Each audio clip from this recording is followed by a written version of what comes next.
So now we will get back to slides again after showing a little bit of Azure um, and the key concepts. Actually, we need to a bit also understand what is cloud computing, because Azure is part of cloud computing, is one of the clouds, and we need to actually understand what is cloud in order to understand what Azure can help us with.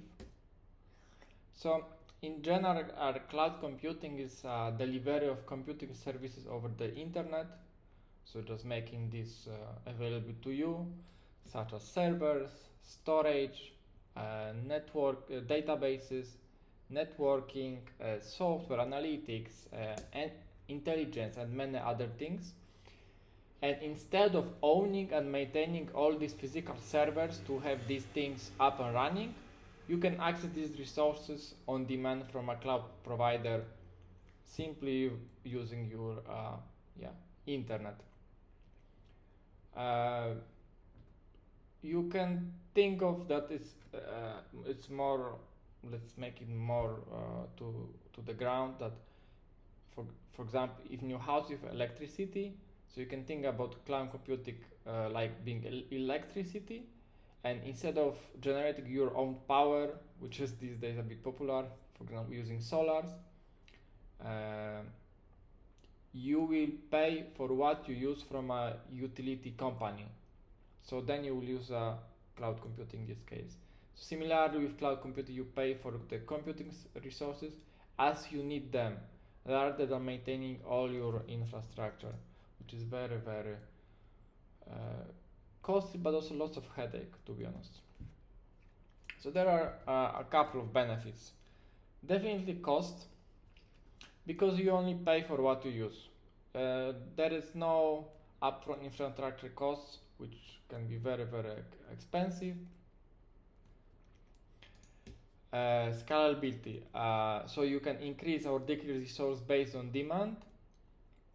For example, if there is some kind of holiday season and e-commerce website is running a promotion, then you can scale this very easily. You can access the latest hardware and global network infrastructure using cloud computing. So it's easy to serve customers worldwide. There are lots of security features and regular updates. Mostly reliability first. So thanks to that, you get a high availability and disaster recovery capabilities.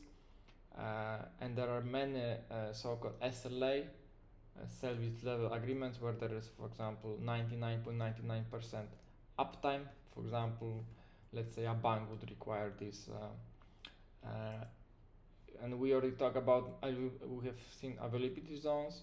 So for example, the application would be deployed across multiple availability zones, and that's part of reliability. There could be automatic failover, regular backups, etc.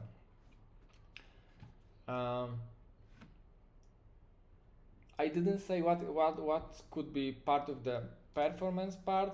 For example, the most popular ones is the CDN, Content Delivery Network. So Azure we have with CDN. Next, security now. So you would have one person actually doing security, or a dedicated department, because there are so many features, lots of updates, and on top of this, Azure would handle the physical security, as we talked in the previous recording. You will have also lots of compliance certifications we also mentioned during the previous recording.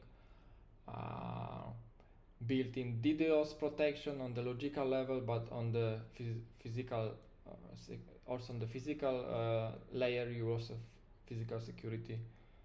I repeated myself, but anyways, and let's say you are working in a healthcare organization or in a government, this will be very important for you. Predictability.